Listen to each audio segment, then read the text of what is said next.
Case ಎಲ್ಲಿ ನೋಡಿದರೂ ಈ ಜನರದ್ದೊಂದು ತಲೆ ಬಿಸಿ ಮುಗಿಯೋದೇ ಇಲ್ಲ. ಪೊಲೀಸರಿಗೆ ಆವಾಜ್ ಹಾಕಿದ ಜೈಲರ್ ಖ್ಯಾತಿಯ ವಿನಾಯಕನ್. ಏನಪ್ಪ ಇವರದು ಕತೆ.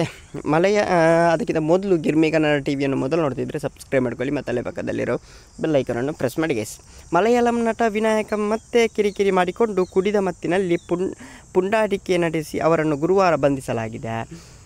ಕೇರಳದ ಅಂಜಲುಮೂಡು ಭಾಗದಲ್ಲಿ ಈ ಘಟನೆ ನಡೆದಿದೆ. ಜೈಲರ್ ರೀತಿಯ ಹಿಟ್ ಚಿತ್ರಗಳು ನೀಡಿದವರು ವಿನಾಯಕನ್ ವಿಲನ್ ಪಾತ್ರಗಳ ಮೂಲಕ ಅವರು ಗಮನ ಸೆಳೆದಿದ್ದಾರೆ. ಆದರೆ ಈ ರೀತಿಯ ಕಿರಿಕ್ಗಳಿಂದ ಅವರು ಸುದ್ದಿ ಆಗ್ತಾ ಇದ್ದಾರೆ. ಸಿನಿಮಾಗಳಿಂದಲೂ ಖ್ಯಾತಿ ಪಡೆದಿದ್ದಾರೆ ಈ ಕಿರಿಕ್ ಮಾಡಿ.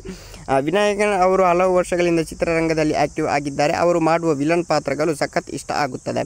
ರಜನಿಕಾಂತ್, ಶಿವಕುಮಾರ್ ಮೊದಲಾದ ನಟಿಸಿದ ಜೈಲರ್ ಚಿತ್ರದಲ್ಲಿ ಅವರು ಮಾಡಿದ ವರ್ಮಾ ಹೆಸರಿನ ಪಾತ್ರ ಸಾಕಷ್ಟು ಗಮನ ಸೆಳೆದಿದೆ. ಈಗ ಅವರು ಬಂಧನಕ್ಕೆ ಒಳಗಾಗಿರುವ ಸುದ್ದಿ ಆಗಿದೆ.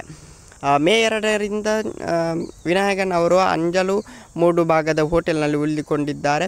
ಸಿನಿಮಾ ಶೂಟ್ ಹಿನ್ನೆಲೆಯಲ್ಲಿ ಅವರು ಇಲ್ಲಿ ವಾಸವಾಗಿದ್ದರು. ಗುರುವಾರ ಹೋಟೆಲ್ನಿಂದ ಚೆಕ್ಔಟ್ ಆಗುವಾಗ ಅವರು ಕಿರಿಕಿರಿ ಮಾಡಿಕೊಂಡು ಅವರು ಕುಡಿದ ಮತ್ತಿನಲ್ಲಿ ಜಗಳ ಆಡಿದ್ದಾರೆ. ವಿನಾಯಕನ್ ಅವರು ವೈದ್ಯಕೀಯ ಚೆಕಪ್ಗೆ ಕರೆದುಕೊಂಡು ಹೋಗಲಾಯಿತು. ಈ ವೇಳೆ ಅವರು ಮಿತಿ ಮೀರಿ ಮದ್ಯ ಸೇವನೆ ಮಾಡಿದ್ದು ಸ್ಪಷ್ಟವಾಗಿದೆ. ಸೆಕ್ಷನ್ 118ರ ಅಡಿಯಲ್ಲಿ ಪ್ರಕರಣ ದಾಖಲಿಸಿ ಕೇರಳ ಪೊಲೀಸ್ ಅವರನ್ನು ಬಂಧಿಸಿ ಬಳಿಕ ಅವರನ್ನು ವಿರುದ್ಧವೂ ಕೂಗಾಡಿ ಆವಾಜ್ ಹಾಕಿಕೊಂಡು ಬಂದಿದೆ. ಸೆಕ್ಷನ್ ಜಾಮೀನು ನೀಡಿ ಅವರನ್ನು ಕಳಿಸಲಾಗಿದೆ. ಅವರ ಸಹಾಯಕರು ಶ್ಯೂರಿಟಿ ಕೊಟ್ಟಿದ್ದಾರೆ. ಓಕೆ ಗೈಸ್, ಮುಂದಿನ ವಿಡಿಯೋದಲ್ಲಿ ಸಿಗೋಣ. ಅಲ್ಲಿ ಲೈಕ್, ಶೇರ್, ಸಬ್ಸ್ಕ್ರೈಬ್ ಅಂತ ಹೇಳ್ತಾ ಲವ್ ಯು ಸೋ ಮಚ್.